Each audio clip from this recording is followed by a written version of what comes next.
it's been a wonderful afternoon, and I couldn't be glad to have these four people here because technically I feel like I'm producing a Karan Johar movie because here I have some of the key names that are the movers and shakers of the social celebration business. And it's a privilege at Whistling Woods to have all four of you. So thank you so much for taking time this afternoon and being with us today. Thank you, Aarti. Thank you, Pooja, Parthip, and Bhavnesh. It's an absolute delight to be on this panel with you. So I'll dive straight in because there is a lot more that I want to hear from you rather than me talking to you. So I'm going to begin with Aarti, who's I think been a veteran at this and at it for like donkey's years. So Aarti, here's my first one to you, which I really want to ask you in great details. That there are so many misnomers about the role of a wedding planner and a social celebration expert. Can you clear the air for the people on this forum? Can you tell us, how celebrations as a model or as a business are all encompassing? What is the scope of work that, a wedding planner typically goes through? Give us a rundown on the life and the journey of a social celebration expert. Over to you. Sure, Jatin. Good afternoon, everybody, and very happy to be here associated with your school, which is going to launch in August, the one-year program for all the event management students who desire to study. I wish them all the best already. Coming back to your question, Jatin, interesting question. See, while wedding planning as a job is considered very popular, and it's considered very glam. But there is a vast scope if we consider social celebrations in totality. These could range from, say, home entertaining to foundation day celebrations, to philanthropic activities, to spiritual events, to gala dinners, to birthdays, newborn parties, anniversaries, then opening days, hangouts, etc. Even restaurant openings and stuff like that. Even large funeral management is also slowly becoming a part of our business, especially when it comes to celebrities, etc., where you expect large gatherings. Large temple pratishtha mahotsavs, as they're culturally known as. Even festivals. India is a land rich with festivals. Each of the festivals across the country is so many number of events. So definitely wedding planning is most popular, but I think it's only a matter of time when all these gamuts put together and all these fields will be taken up by the aspiring students, and they'll also become as popular and as commercially viable also for each one of us. One social celebration expert is not limited just to weddings, in the context that you asked. Hence an exhaustive knowledge of the field experiences such as events and event management. Needless to say, each one will have a different, the ones I mentioned will have a different client, a different need, a different environment that the need to be done in. So definitely venue of a gala dinner will not be exactly same to a temple mahotsav, and stuff like that. So every environment will be different where students or professionals will have to, plan their events into. So considering those factors, each of these vivid factors, the basic of event management will apply, but what will make more sense is that are two things. One is that we have to be very clear of what the objective of the client is, and that has to be specified by the client, not by our creative approach to the entire, and a feasible approach at that. And the third is smooth management. I think these are the basics of the entire, principles that will come in handy. But yes, then from event to these vivid areas which, I mentioned about. Rest, I guess, Whistling Woods will teach in the coming year. Yes, so just to add a little flavor to what you just said about the conjecture of how this whole thing rolls out, can you actually show us an example of a typical event or a makeup that that the process that typically goes into building a wedding planning show? Therefore, it kind of gives the viewer here and the attendees on the webinar a sense on how this actually works in the real sense. Can you just share an example if you have one? Sure, Jatin. I will probably what I will take on. In fact, my whole team and I will be missing the latest events that we did. I'll probably take through the audiences through a small glimpse of what we did the last event, which will always be in history now, pre-corona sort of an event for us. I'd love to share that with everybody. So this, like I said, was our pre-corona, event, which we did. It was a wedding. It was a large wedding. I'll just take you through quickly. This was, a lead time for the planning bit. We got the wedding planning job about 6 months before the actual event.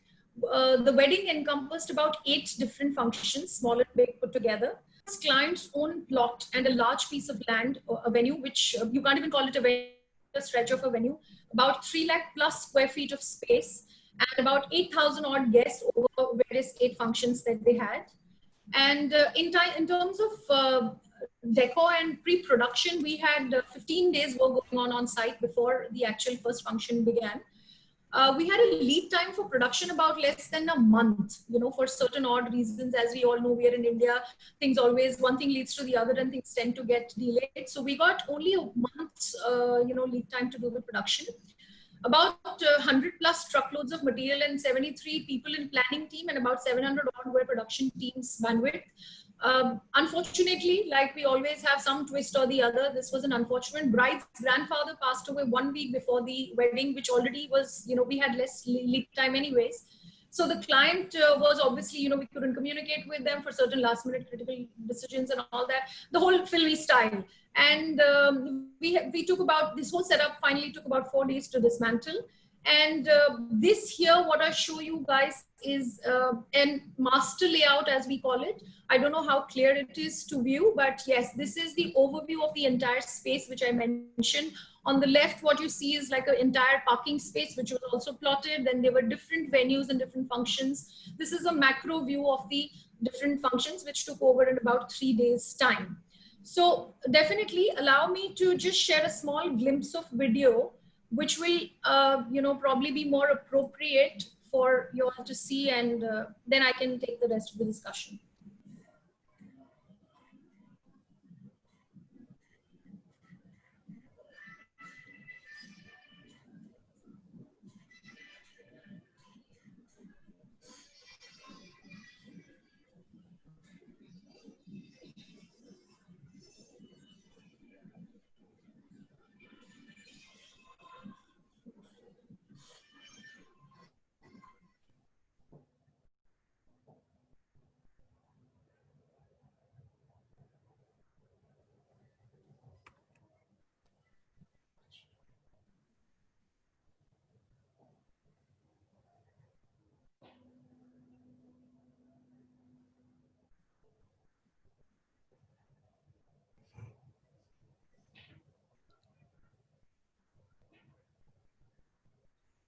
So while this looks absolutely dreamy and very exciting to look at, Aarti, but I'm sure there's been a hell lot of effort and a lot of role play that has been done by various people within your team. And I'm sure that's how social celebrations really make. So it's a lot of dreams and emotions that get transpired into reality. And that brings me to my question to Pooja.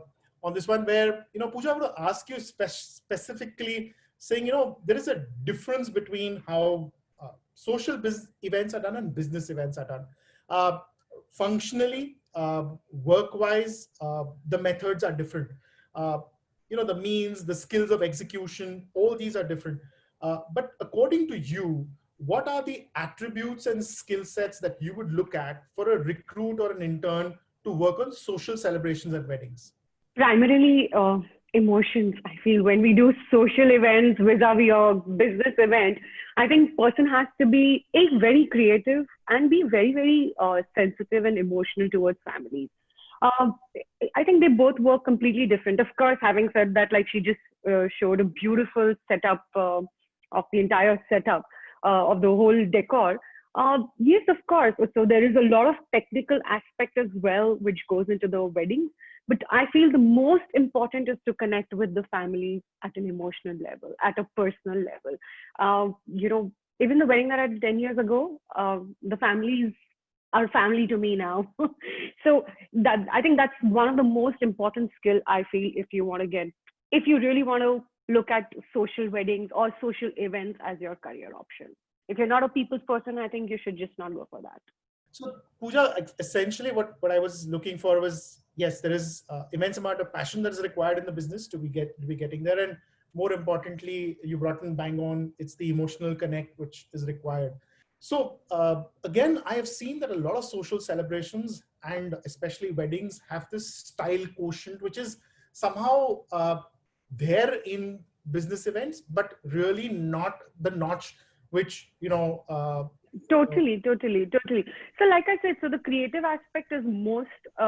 First, I would say it's the emotional connect that one person needs, and then obviously comes your creative. Then comes your technicals are equally important. It's very, very critical. There are multiple aspects which goes into social events.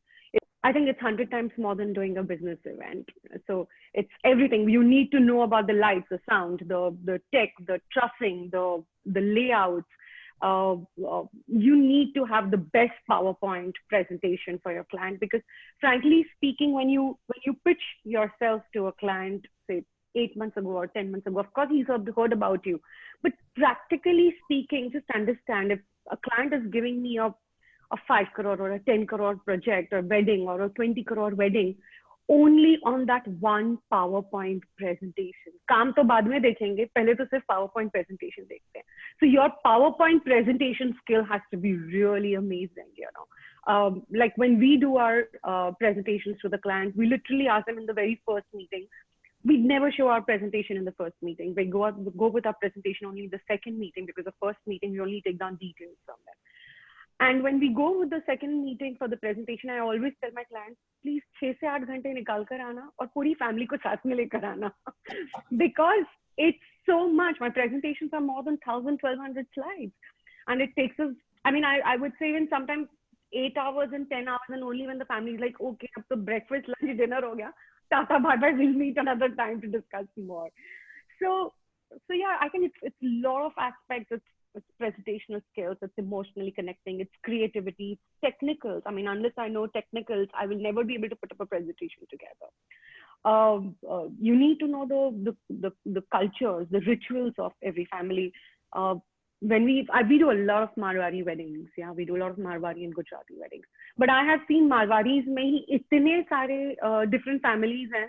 कहीं पर तोरण जरूरी है, तो कहीं पर तोरण definitely जरूरी नहीं है. So there is this one ritual which says that you leave the bara, then you get off, and then you go for a puja, and then you again get onto the godi, and then you go to the. So there are different rituals. I think we all need to understand all these different aspects before we start pitching our presentation to the client. So culture studies, PowerPoint presentations, emotional connect, being on the go, on the fly, and most importantly, style quotient. And I have somebody on this panel who's an absolute wizard with his style quotient. Some of the work that I've seen of Fareed and Bhavnesh is out of the world, and I must say I'm absolutely stoked to have you here today, Bhavnesh. So Bhavnesh, I want to ask you this particular question. You've been out there with styling as a key sell point for your business, especially when it comes to F&B celebrations. People want to come to you because they know there is a distinctive style quotient that you bring to your work or body of work. How have you chased this artistic dream for everything that you curate? Can you explain the relevance of design elements, whether it's visual, whether it's oral, whether it's sensory? How do you create the storytelling in social celebrations? Of course, a great detail required from you, because business celebrations is more cut and dry and brand specific. There's a brief in place. You're with multiple briefs, multiple people telling you different things. How do you weave all of this into a story? So Jatin, first, thank you for having me here. It's wonderful to be here with Parthip, Pooja and Aarti, all of us together. We know each other really well. So it's really nice to be on a panel together. I think, and I know that weddings in India are so emotionally connected, as some of us have said. It is our responsibility to create that magic for the client, for the bride, for the groom. It's actually like what you all do at your film school. When you all teach filmmaking, we need to sit and do the same thing with our client. So we sit down first and we understand the bride and groom. We understand what their likes and dislikes are. In our country, it's not the bride and groom. It's also the extended close families Absolutely. who are involved. So it's all of them together who sit down and take decisions. So we get to know the families on both sides, and then it becomes our responsibility to create that story, that sense of style, that whole picture for them right from the beginning to the end. So what we do is then we go back, we understand, we go back after asking a lot of questions home. We sit down and we start creating stories, options of the full wedding on the whole. And then, of course, we bifurcate each event separately. Today, every family has, attended in the year maybe 8, 10 large destination weddings of friends and family, and they all want to know how can we create it different. We don't want to do the same thing. We don't want to repeat the same themes.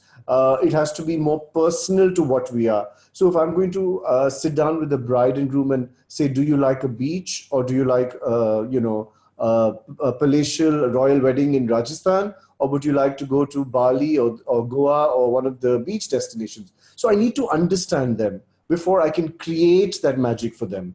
And then we go back, we sit with the team, we write down all the points we've received, and then we start creating those themes. So right from the collaterals of the wedding, from invitations and e-invites and block your dates, there's a theme which continues all the way to the end, to the thank you note, which is given at the end to the family, from the family to the guests. Besides that, the hashtags, the respective collaterals which we make along the way, it all has to and will connect.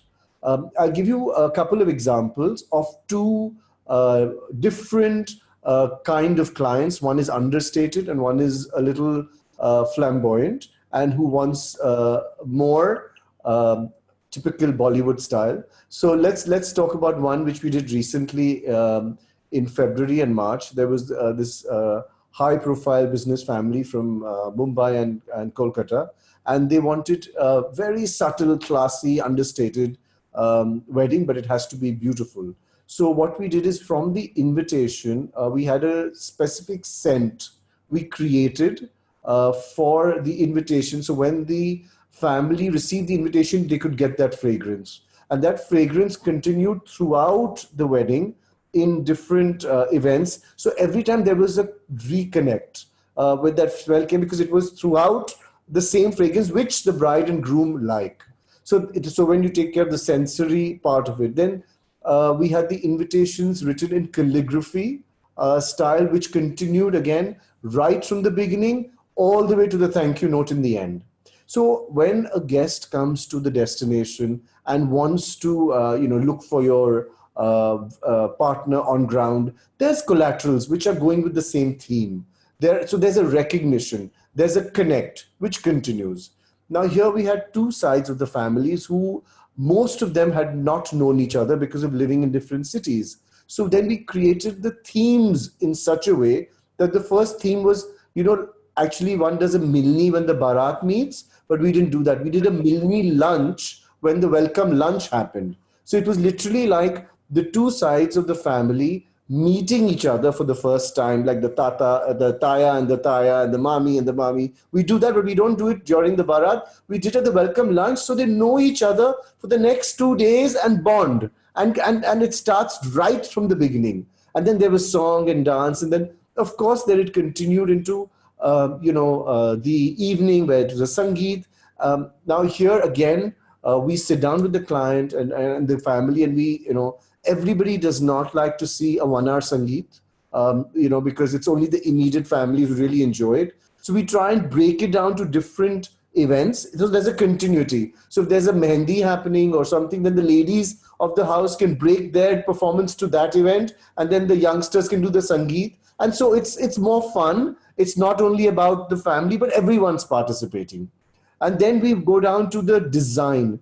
Now, design of today, we in-house create our own designs as well. And sometimes the clients want to work with multiple design teams because they want a different theme for each event.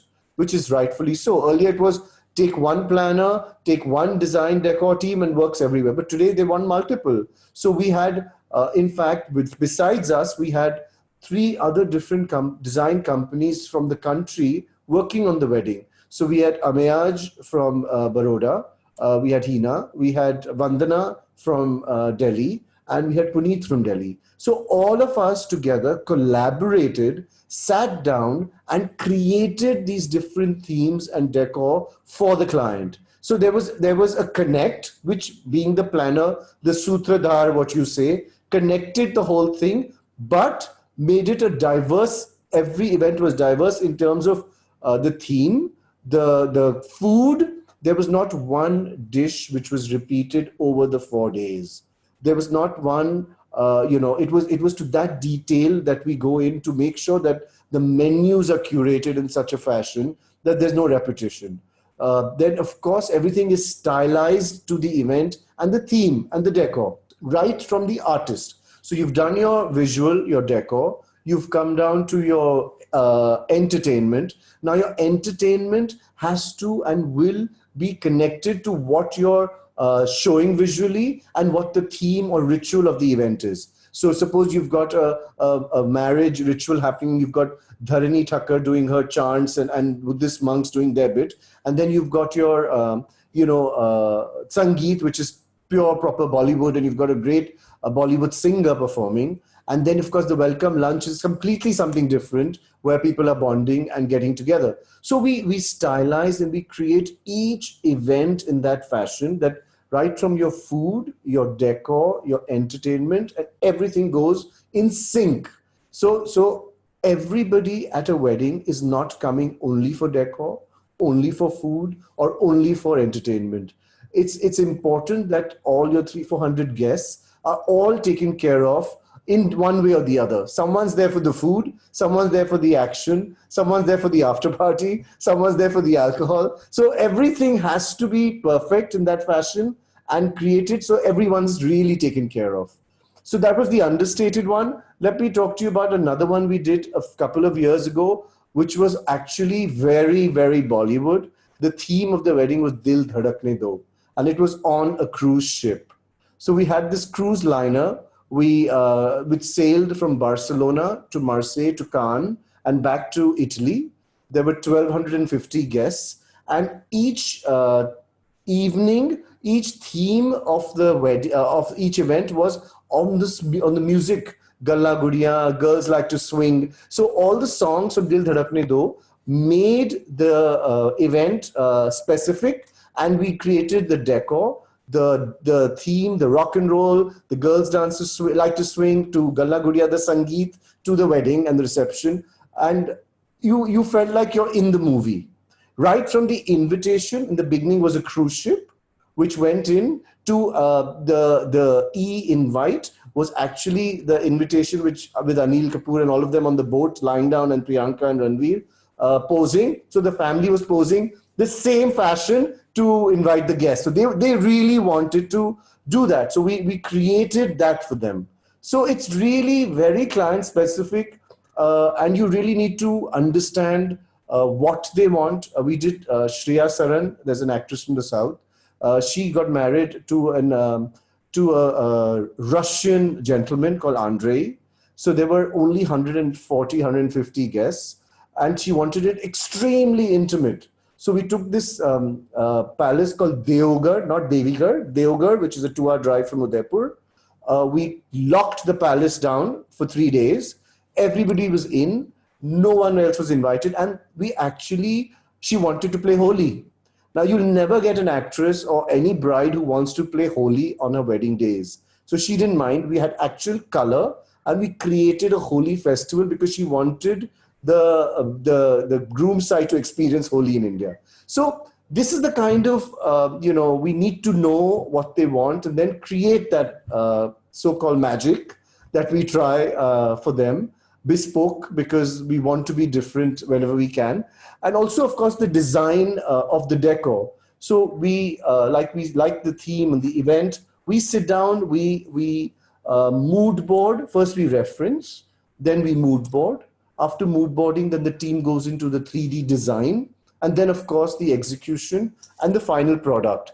I'm going to share a little presentation with you guys. So here's like we create the mood board. Then we go down to actually the 3D structure of the vidhi. That's the 3D design. That you add lights. That's the production going on. And there's the final execution. So here's the vidhi, which is finally executed. And this was the 3D of it. So this is how we create and show the client from A to Z how it looks like and what it's all about. So this is, I hope that answers your question. Amazing, Bhavnesh. I think I can sum this up in just one word. Jo dikhta hai, wo bikta hai. So it's exactly what customers. So I understand that, in the case of a brand or in the case of a commercial enterprise, it would be a more definitive approach. But here, because it's an unstructured business, it's more important that you get it out there and show them visually. You don't need to imagine it. This is how it will be. And therefore, the process evolution becomes more transparent. And that's how you can lead the client ultimately to delivery. And I think that's come out absolutely well. I really appreciate, you actually sharing the process flow, because that's something which, people today need to understand of how to walk a client in baby steps leading up to the actual event, because not everybody can imagine. And that's really a key sell point as far as social celebration. So that comes to a very pertinent question, because I know Pooja mentioned it and Aarti mentioned, and even you talked about the emotional quotient. So I'm going to throw this at Parthip and keep it really crisp to say that, Parthip, you've been working with B2C and B2B clients, but essentially the wedding business is an unstructured business. There are undefined briefs, there are multiple decision makers. How relevant is understanding that emotional and sentimental quotient? How does one leverage it? And how does one read and comprehend clients? Because that's the first step to make or break a pitch. So over to you, Parthip. Okay. There was a question from the audience on a 16-year-old audience on somebody guided her about a career in hotel management. It's very interesting that before these dream makers, Aarti, Pooja, and Bhavnesh came on the scene, some of the very talented, stylish young men and women opted for a career in hotel management, because way back in the 80s, there was nothing called event management. And I knew one place where, these people opted to work was at the ITC Moria Sheraton, where to be a housekeeping manager or, a front office manager was a very aspirational career. Now, what is some of the traits which the then hoteliers had are the traits which some of the most successful event managers have even today. And I will sum it up. One is they understand the world of HNIs. We what the HNIs want in terms of their space, exclusivity, as well as most important, of course, confidentiality, because when clients are talking to Aarti, Pooja, and Bhavnesh, these people know more about how much they are spending for everything more than the family offices do sometimes. So it is the access they give to them to their world, which is there, and that is about the style, exclusivity, and confidentiality. But where being my understanding, and I have not even. I've never done, while I've written about weddings for the last 20 years, I've never managed one like the three veterans who are here. But the way I understand it is that the way corporate events are different from weddings is that you have to be very, very strong in terms of your people relationships, in terms of understanding the emotions. There's a lot of patience involved because decision making is, I won't say not rational, but it's very emotional. And to understand, to get into that whole web of emotions, understanding family dynamics. And before that, before you come to a stage in your career where you're managing a large company like Momentum or FB or Tranquill, you are assisting somebody who is working under, you know, the owners of one of these companies. So patience. And I'll give one example of which I have heard from, and I think I'll end at that, and then we can go on to the next question to me or whenever you come back. I know one guest who's attended weddings around the world.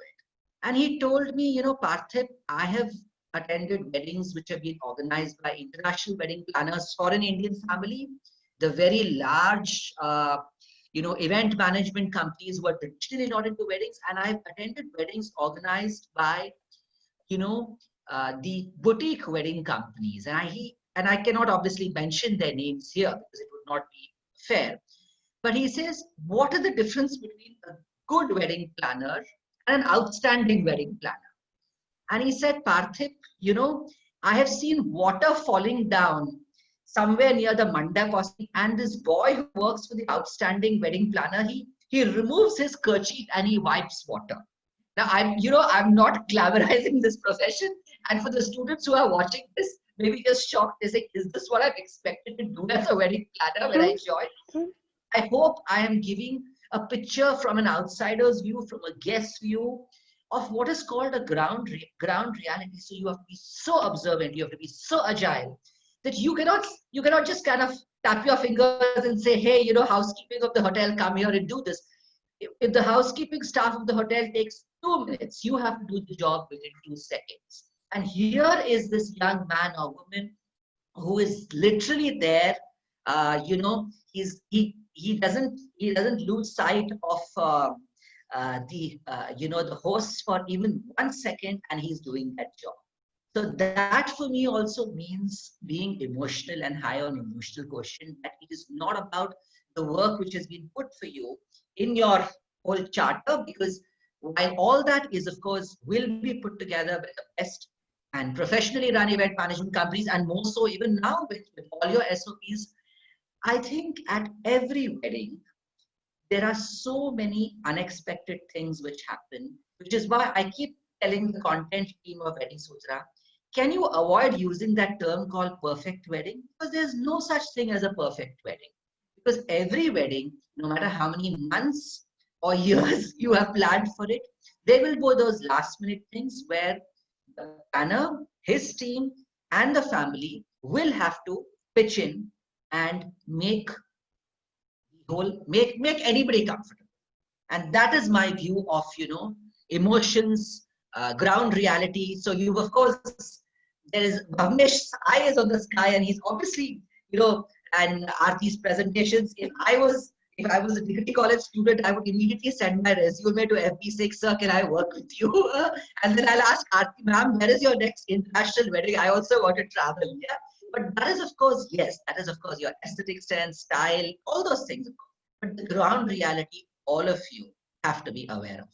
Absolutely well put, Parthip. I completely buy the thing that, you know, agility is one thing which is an integral value that everyone who does events needs to put in. And especially when it comes to, you know, when it's a single unit individual whom you're working with, his emotions become your emotions. And that's what really, you know, creates that relationship which will build into repeat clients. Of course, no client, a wedding client, will come back to you with his own wedding again, but there would be multiple word of mouth recommendations. And I think the entire business works on that model. So seeing something which somebody has done at somebody's wedding is what ultimately works as a referral.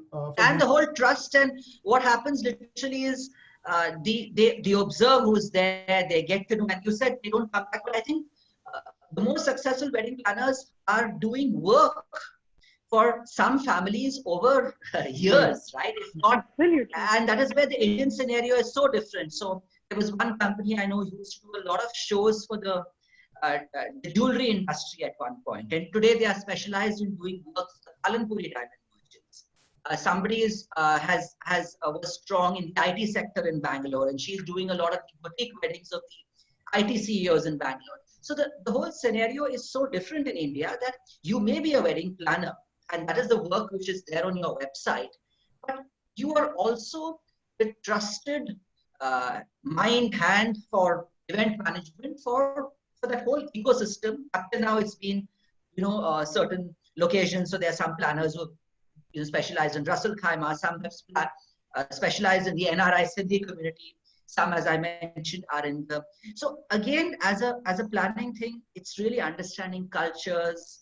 Cultures is not only about the traditions which are there in the wedding, but it's also about understanding how their celebrations of each community are so different. The way, up till now, the Marwadis of Calcutta have planned their wedding. It's a kind of a certain style. And, when any of these planners know, even before going to the homes of any of these clients, they will know how much this person is going to be spending, or what he would like, or where he would like to get married. So each of these things are, is something which you will learn as you progress in your career.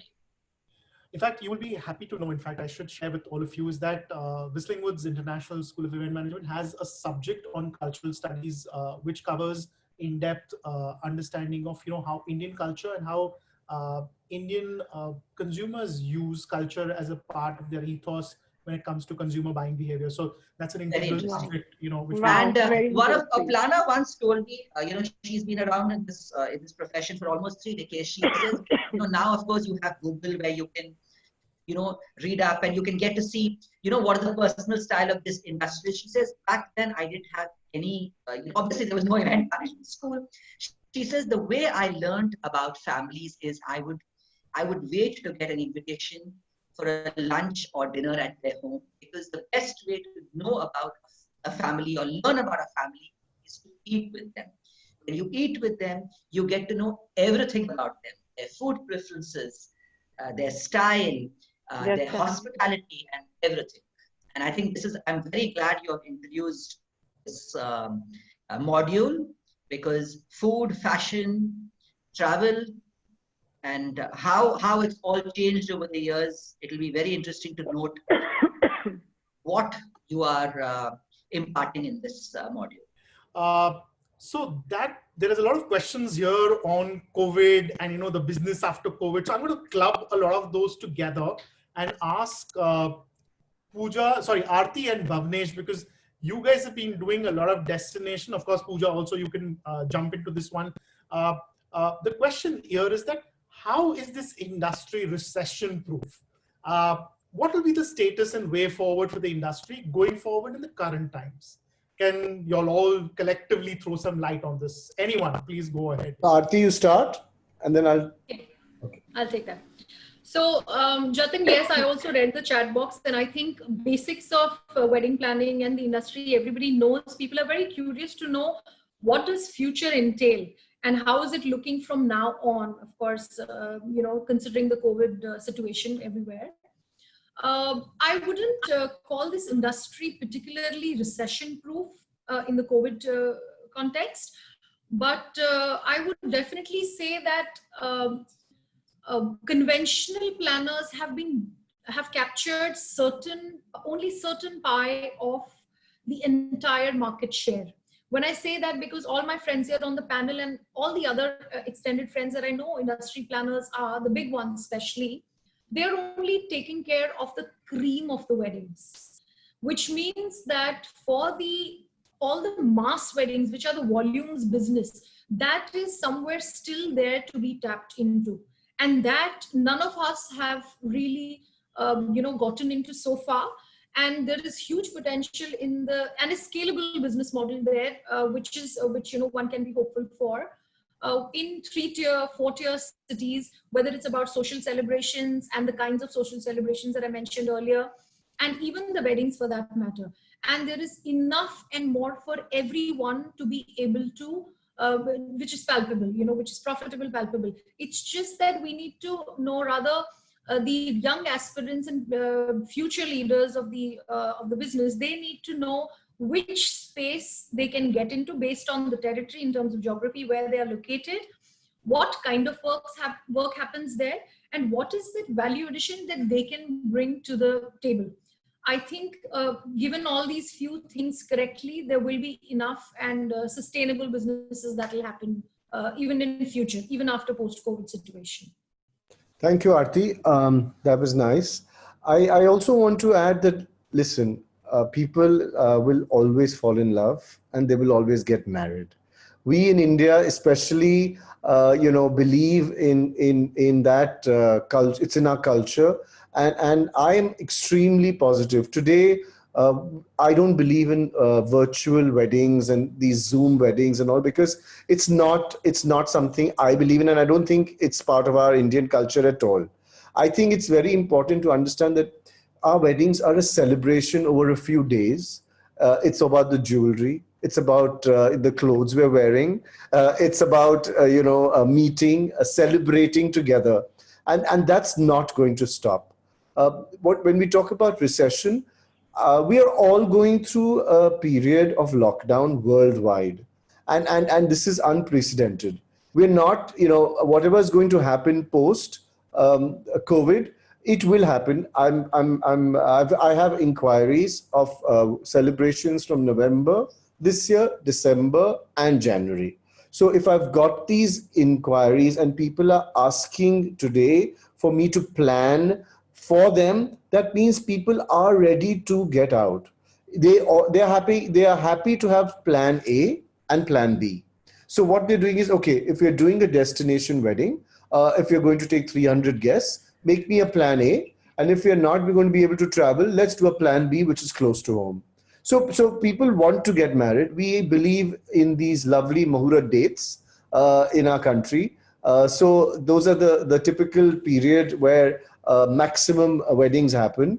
And a lot of us sometimes have multiple inquiries on those same dates, and we can't even do them because it's not fair to take it's not possible, forget fair, to take us two weddings on the same day, because there's so much work entailed.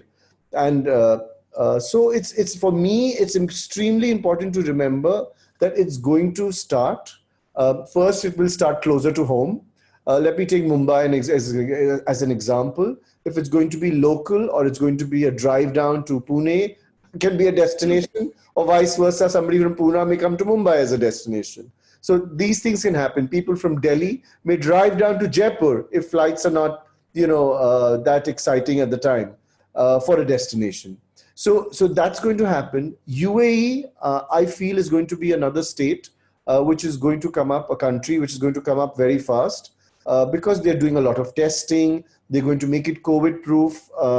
So Emirates is doing swab testing before everybody else to take the flights. So when these things are happening, there is going to be a sense of relief and a sense of security for people to travel. Antalya, for example, our good old Antalya in Turkey is a great destination. If Turkish Airlines gives you direct flights from Mumbai to there, which is completely secure, and the resorts there, once you're in, promise a COVID-free resort, and everybody is swab tested before they fly. Why not? So we need to talk about these things, because a lot of I'm saying, are only talking about the negative and how bad it is. And I'm seriously telling you, I've stopped listening to most of the webinars because it's a repetition on that, and I'm not going to focus on that. I want to focus on the change, the positive, to work on the new way forward, and to give that surety to my clients that, boss, it's going to happen. You will get married. You don't need to postpone.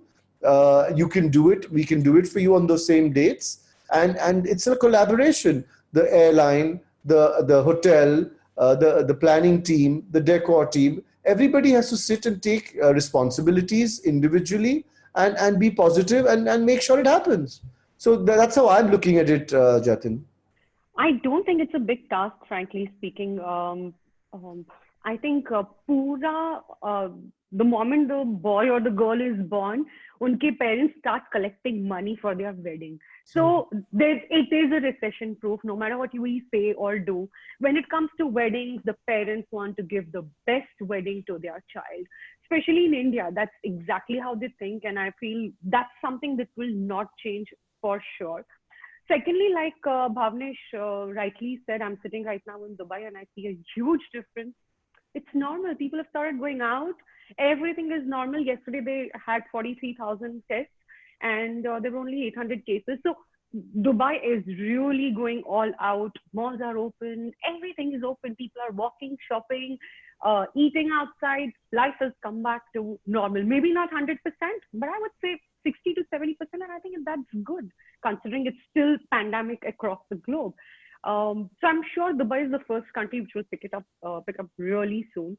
Like you also said, yes, of course, Emirates is taking a lot of care. But it's not just that. There are a lot of other destinations which are going to quickly open as well. And I think in the coming months or maybe a couple of years, I think basically our weddings are for 300 to 400 people maximum for a destination wedding. I think charter flight is going to be the biggest thing in the coming days. I think each family would prefer or choose for a charter flight. So I think it's not going anywhere. Weddings are here to stay, and it will happen no matter what. Families are going to find ways to do it. Okay, And they all want to do the big on wedding. that positive note, I'm going to jump to Parthip because we are running a little bit behind schedule. So I'm going to take this positive note and talk to Parthip about, brands. Now, WeddingSutra as a model is a B2B and a B2C business. And you have not only just people coming to you asking you about, wedding advisory services, but you also have a lot of brands coming on board, to talk to people who potentially wanting to get married. So what is the future for, people who are especially in the smaller towns who are maybe in not in tier one, but in tier 2, tier 3 or tier 4 towns, who are looking at, creating their own communities, their own ecosystems for becoming aggregators or, creating monopolies where they could, work with a planner, a venue, a caterer, a decorator, and create an ecosystem. Yeah. So can you elaborate on this, please, for us? Okay, so a couple of things I want to tell you that when I started WeddingSutra in 2000, I used to work for the Times of India group, and I knew nothing about Indian weddings. And I keep telling a lot of people, I didn't even know the difference between a lehenga and a sari. And the reason why I started WeddingSutra is since I came from a wedding background, I knew that for a lot of brands, a lot of budgets are allocated towards the wedding industry. And before we even go into categories like wedding planners and photographers, I'm talking of, jewelry brands, travel brands, among others. So that's really the world of how important weddings is for brands and what they are really going to be doing here on, which is the reason, as I agree with Bhavnesh, that we Indians are experts at hosting a celebration at our home. I'm not talking of weddings up till now. So even for whatever reason, if the venue doesn't work out, the building will become your home. Yeah. So, and then of course, there'll be a lot of push from the brands to, whether it's the hotel chains, whether it's many others to kind of inspire you, motivate you for that special celebration. Having said that, I will say that, any downturn, or right now we talk about lockdown, and of course, the recession is staring in front of us. And no matter how positive we think, things are going to be difficult, and I'm just being realistic. But a time like this will lead to the emergence of new leaders. And when we talk of phenomena, and this is an insight I have got from a digital marketing agency, he said, obviously for people who are living in Bombay, where there are huge distances, online was important. So which means if you were living in Pantivili and you had to go to Cuff Parade, you're not going to travel all the way and look, right? You're going to do your research on the net and say, okay, fine, this is what I will get at this thing. But he says the same thing which has been there in the metros where there are long distances is all happening now in tier 2 and tier 3 towns where it was all about the personal connect. The moment you have a lockdown, mindsets shift. So it's not just the youngster, but it's the father who would also probably go and research, or not just about weddings, anything in general, right? Because you do not have an opportunity. Earlier, what was it in towns? You'll just take your car or you'll just call your driver and you can go down anywhere. You're not going to spend time. The father will say, "Main net mein thodi na jaane wala hu, main jaake unse milunga," whether it's the hotel or whatever. But everything is changing in the tier 2 and tier 3 towns. And my advice on a parting note with your students is that yes, there will be careers in hotels, there will be career with top wedding planning companies, but this could also be an opportunity for you to start in your own small way with any form of aggregation business. The ideas are plenty. You'll obviously have to work out the finances, how much investments you can do. But again, you may not have to spend as much as if you were setting up a brick and mortar business. Any form of aggregation, whether it's priests, whether it is DJs, whatever people in your town, the villages around will need. And I'm telling you that we are going to really see, and this is my positive news for you. We are going to really see, and jobs are not going to be, as easily available immediately as when it is when the moment the jobs are not available, people are not going abroad for their higher studies. This is the time you will see entrepreneurship flourish, and you'll start as a freelancer, move on to do your entrepreneurial venture. And this is something I'm really looking forward to see what is going to happen in the events ecosystem. And I wish on those who have enrolled for your course, I wish you all the best in your endeavors. Amazing, thanks. So that's really encouraging words from you, Parthip. But I have a question for Aarti here, and it's from one of our students here. So Aarti, the question that I want to ask you is that what should event schools teach and enable as learning, especially when it comes to being industry ready for wedding planners? Do you see a need for a comprehensive program that teaches you general event management, that teaches you business management, that teaches you financial planning and wedding planning as a wholesome pie? Or do you see just a short-term wedding program that needs to be implemented to get on and learn and then get into the business? Your opinion and your views.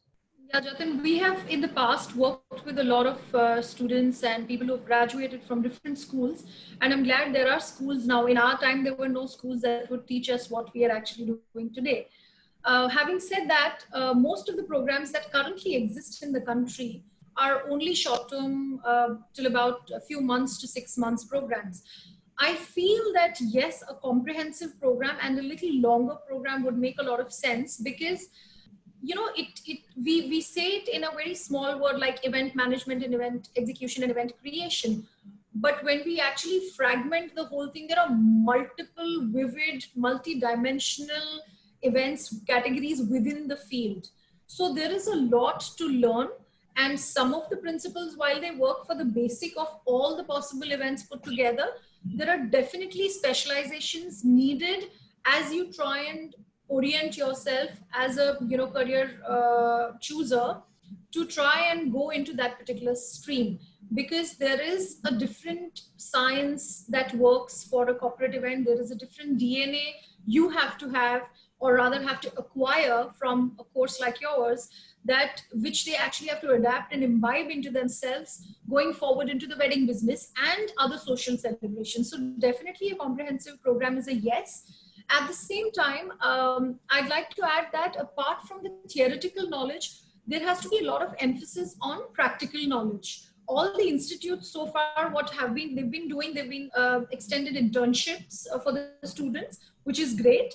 There are also some freelance work that gets offered to the students of the various institutes.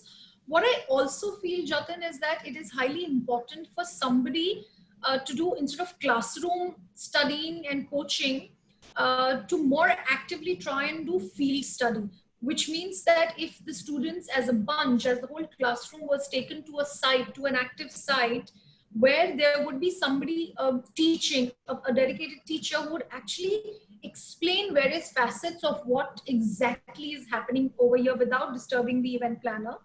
Because when they come in as a student for learning with a structured program and coach, it's a different learning altogether. While as when they come in as a freelancer, they end up doing odd jobs, which is not really a lot of learning for them, because even the event planner or the company who's engaged into those services doesn't really have the luxury of time to sit and explain and try and give them all the learning.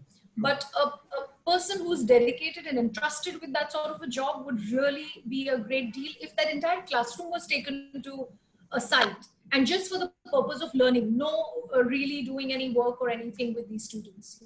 That sort of. So Bhavnesh, I have this question for you, and it's a little tricky one. So again, the cat is out of the bag. So my question is that do you think that intuitive or rather simulative learning in a class where I recreate a scenario and actually put the student through paces and make him understand the concept, or typical example, a crisis that the florist didn't come. So what would you do to do a damage control in a particular situation? And this is done in a classroom, in a controlled environment where they actually go through the paces versus going on an event, observing, seeing some mistakes happening, making your notes and coming back and understanding them.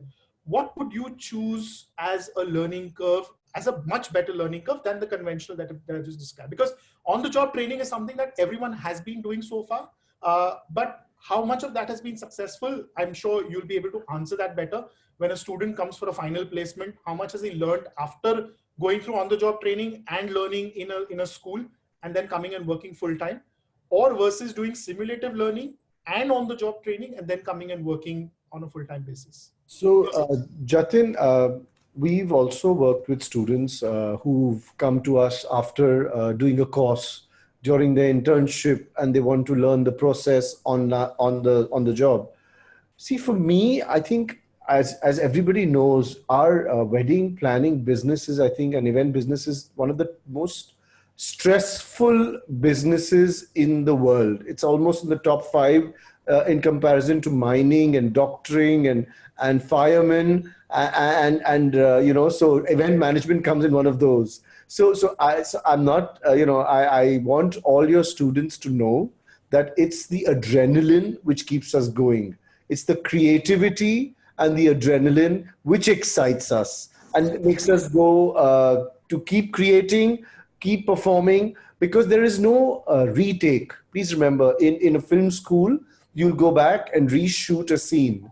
At an event or at a wedding, you're not going to have that opportunity to reshoot and retake. It has to be perfect. When someone said, Parthip said, it's nothing like a perfect wedding, how much ever you try, but we have to ensure that we've got plan A, plan B, plan C, all taken care of with the awareness at any given time, because that's what our job is. For example, now when the students are going to learn and they come into a situation at site when there is a power failure, the genset doesn't start, and your guests are going to arrive in 30 minutes, and how you're going to handle in the panic situation, you need to be on site to experience that. That is really what is going to make you understand what you want to do. So when I would do a course during the course, if I'm going to specialize, or if I'm going to, in my head, not be sure of which avenue of event or wedding planning I want to get into, then it's important for me to be on the job, to be able to go through it while I'm studying, to be able to recognize and understand within myself which kind of planning I want to take. Do I just want to sit in the office and do a behind the scene thing because there's a team who does that? Do I want to be taking care of the production and the stress of staying up all night? Do I want to do the event management, that is when the artists are performing and the show flow and that angle and that part of it? Do I want to be a client servicing person? So what is it I want to specialize in? Of course, if I'm going to be an entrepreneur, I need to know everything, but everyone cannot do everything. It's the team. So you've got to be part of a team, and which part of the team do you want to excel in? So if you're not going to be on the job, trying to understand that through the process, later on afterwards, it may turn out that you focus that you want to probably be do production, but your forte is probably artists. So it's important for me to suggest that please do as much practical training along the way during the process, which fortunately you guys at Whistling Woods have a great opportunity, because you've got such fantastic divisions where your students can at campus have that liberty to go and participate in different kinds of processes while studying, besides going to an actual event which is happening. So this is what my take on it is. But I would also like to add to this that I have had so many interns coming to me, and while they are studying and when they come for an internship, I do ask them that, did you attend your classes? And they would say, oh, I've just attended 5 out of 20, which is really sad. I feel at the same time, before you head out for an internship, please go through your books, please attend all the classes, please learn the basics of Excel sheet, learn the basics of writing a good email to your hotel inquiry, for example. It is as basic as that. To learn the PR, to learn the technicals, what the lights are, before you get onto the venue, before you understand the practical, I feel you also need to know the basics, because like, again, Aarti rightly said, jab wo aate, we don't have time to teach them, So teach them the basics, and when they come, they start relating to those things. Oh yeah, I have seen this park area. Oh yeah, I know what this LED is all about. I know what this trussing is all about. I know what Excel sheet they're talking. I know what RSVP they're talking about. So it's important for them to learn and come, so that when they come on site and intern with us, they can immediately start relating to those things. So it's important that they learn, and I'm glad that Whistling With is offering. And I'm very happy to hear when you mentioned it yesterday that it's not a short course. It's a 1-year course. You are giving them the basic information, the knowledge for first 6 months, and then they get a choice to pick and choose whether they want to do social. Yeah, boss, हमसे ये stress नहीं होगा. हम corporate ही कर लेंगे. Or we want to get into corporate. We don't want to do social. So it's amazing that you give them a career option post that. Like we did back in our school, yeah. So first in the primary, we just learn everything, and then post 8, we start picking and choosing what we want to do, which field we want to go. It's amazing. So yeah, our model is that we would do a generic study of the entire business of event management for 7 months, and then 2 months of specialization where you choose social or you choose business events, and then you choose that specialization and do an internship for 2 months in that.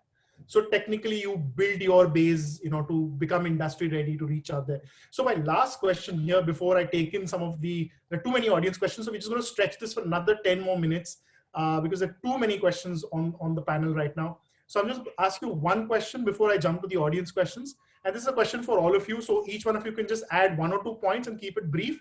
What are the emerging career options in the wedding and social business besides conventional planning? And what would these alternate careers evolve into? So if I come with, for example, a hotel management background, where do I fit into the wedding business? Can you, each one of you, elaborate a few thoughts on these and put it across to us, please? I'd like to just, sorry, can I start? I'd just like to talk about 1 or 2 changes which are really going to happen, and that will lead to career opportunities, as rather than me saying the opportunities here. Up till now in our country, it's the mother of the bride who's always been the wedding or the wedding planner or social event planner, and she works closely, and then later on professional planners came in. But as you, maybe not now, maybe in 4 or 5 years, you will have more and more working women in India. They will depend more on aggregators and social event planners for planning a lot of stuff, whether it's birthday parties or social functions, and therefore there will be the need for entrepreneurs to assist on a small scale or a large scale. That's my only point. Okay. Bhavnesh? Yeah, so there's a lot of ancillary, planning happening along with the generic wedding planning. I'll give you 2 examples. There's a company, there are a few companies who only specialize in bride and groom entries for each event.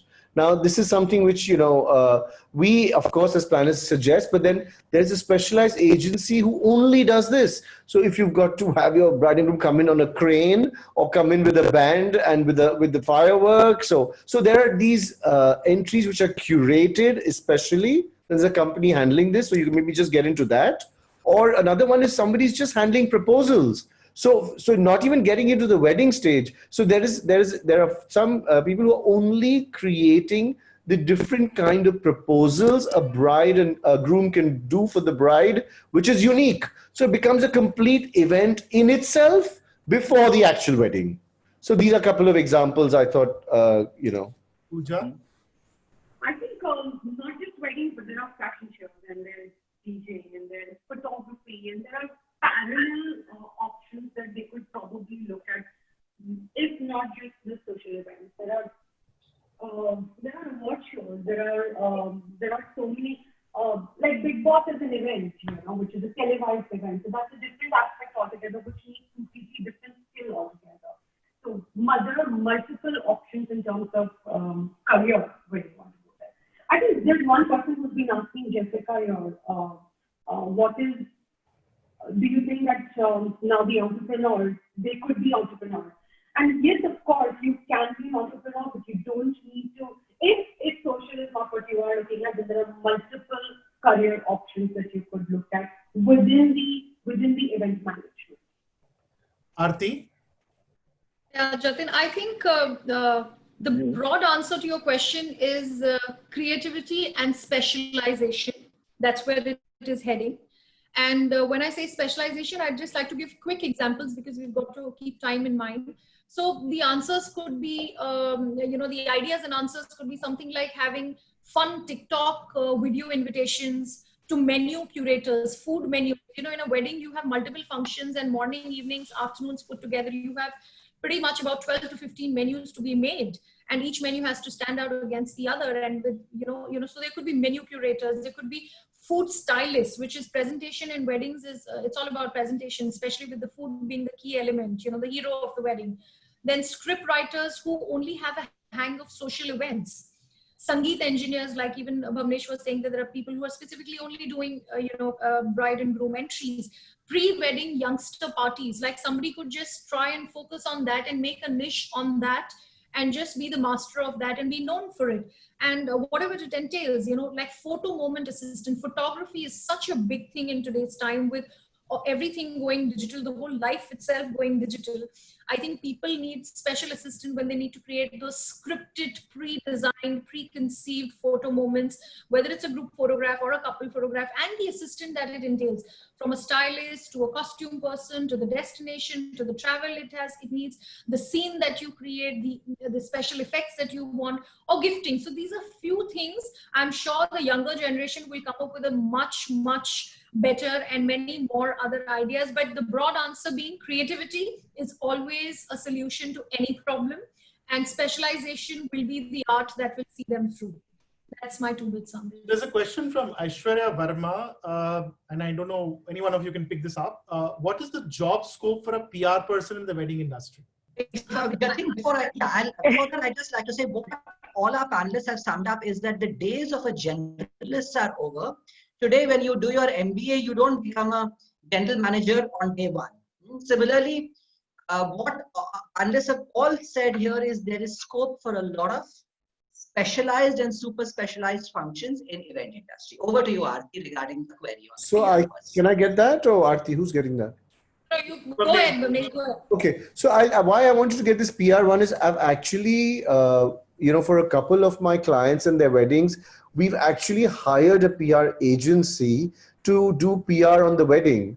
And they wanted it, so they were okay. They were not from India, so they didn't mind about the amount of news going out in the media, and they actually wanted to talk about each and every aspect of the wedding and blow it up, and they wanted the publicity because it thought it will help their business, and so this is where the PR agencies can come in and take over and be part of it. I think PR is also about the company promoting themselves. So now you see such fancy Instagram pages for all the wedding planners. The PR through WeddingSutra, of course. So who would answer it better than Parthip? Of course, he understands. So PR is critically important. I think the families need to know that we are doing the larger than life weddings. So PR is very, very critical, very, very important. So Sakshi has a lot of questions, and in fact, Sakshi, we will definitely get our panel to answer each one of them, but I'm going to pick one particular queer one, and I'm going to throw it to Bhavnesh, Aarti, Pooja, and Parthip, all of you, especially to Bhavnesh, because this comes right up your alley, Bhavnesh. She says, how do you create impact with small little creativity? Some examples. So what I essentially understand is that when you don't have a very large budget, bank, budget or, things to do, how do you make the best jugaad, in whatever limitations you have? So I'll give you a small example. This is a really nice one because I did a wedding in January.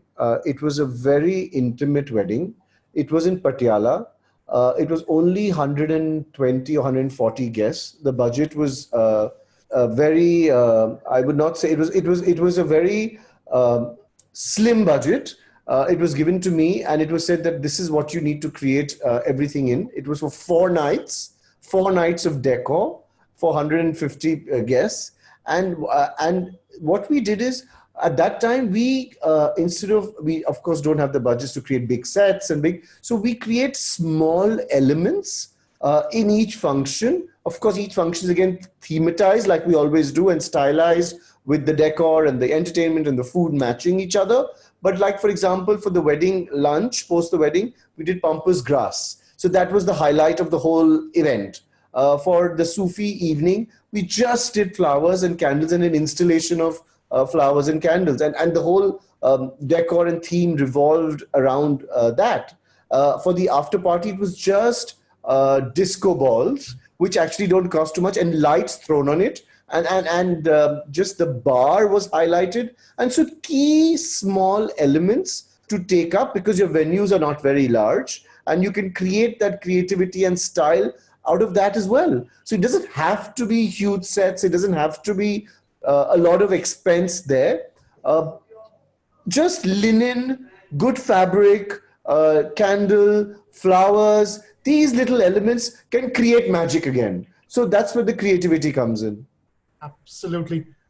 So I just have room for one last question. So I'm going to ask this to any of you. Of course, you can choose whoever wants to answer this. What is the difference between a planner and a coordinator? Wow, that's an amazing question. Go for it. Go for it, Pooja. Because there are so many just coordinators who literally know nothing. So I think there's a vast difference in a planner and just a coordinator. A planner is the one who gets into the detailing, who plans the entire thing, who puts the whole layout together, who plans every event, the styling, even if it means your thank yous and the welcomes and everything. That's what a planner does. And a coordinator is nothing but just takes everything ready on the platter and coordinates with the individual vendors. But a planner is the one who coordinates with the vendors to understand what is the best that we can get out of them. So it's very important. It's also the planner gets into the mind of the bride and the groom to understand what they really want. That's very important to understand. I think some of the beautiful examples that Bhavnesh and Aarti have also put down here. It's very important to understand what they like. I love what you did, Bhavnesh, for that wedding, the whole fragrance thing. So that's what a good planner does. You understand what they want and you give it to them. Like one of my couple were very, very creative, and the bride was an artist. So she wanted everything to do with colors. And the entire wedding was played around watercolors. It was beautifully designed, whether it was the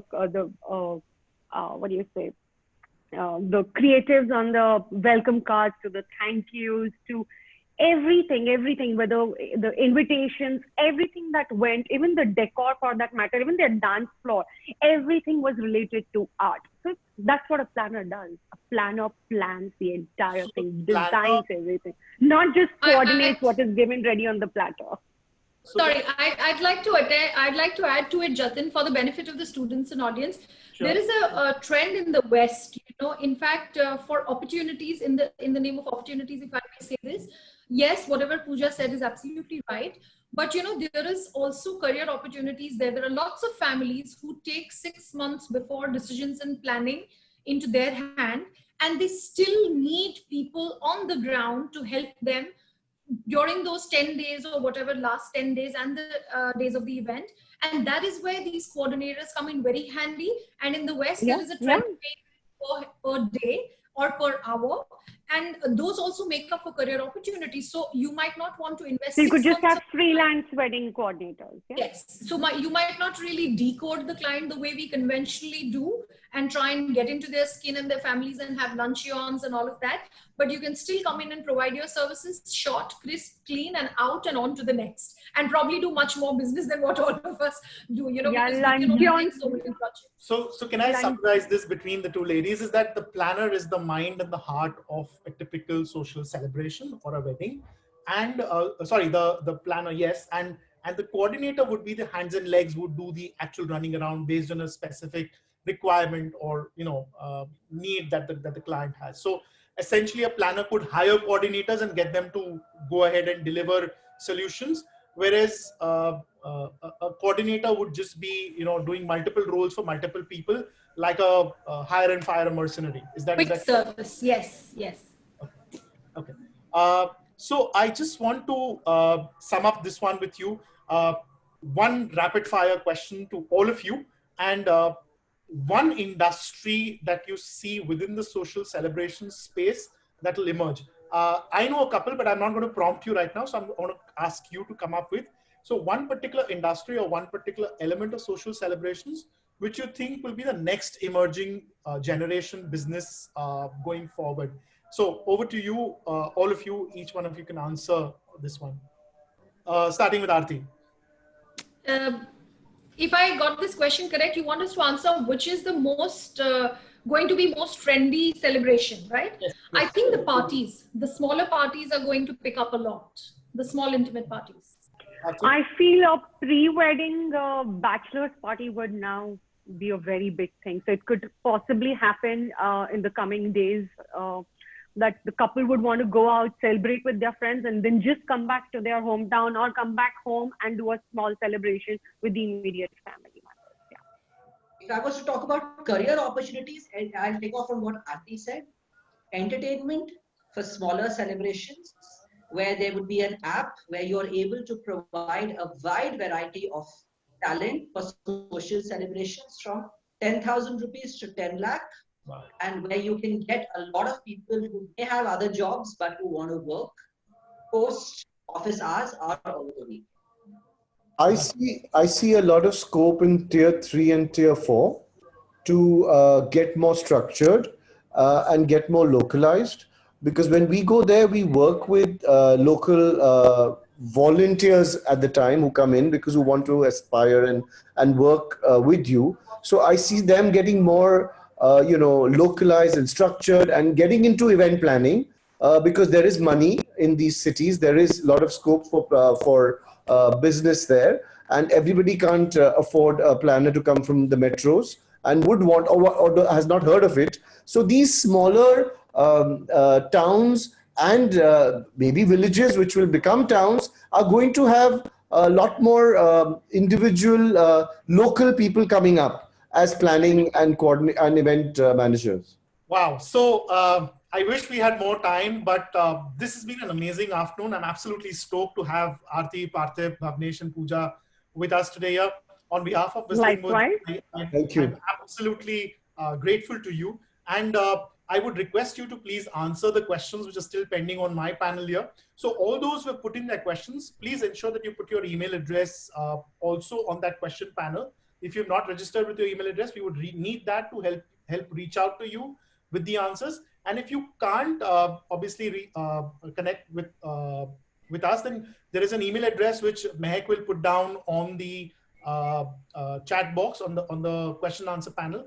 So you can refer to that email address and you can write to us, and I'll make sure that we reach out to our panelists and get the answers back to you. Thank you so much, Parthip, Bhavnesh, and Pooja. It's been absolutely a wonderful afternoon. Thank you for taking time. And on behalf of Whistling Woods, a big thank you to all of you. Thank you for having us. Thank Lovely you. to be Thanks with for having us. everybody, and look forward to seeing you all in reality very soon.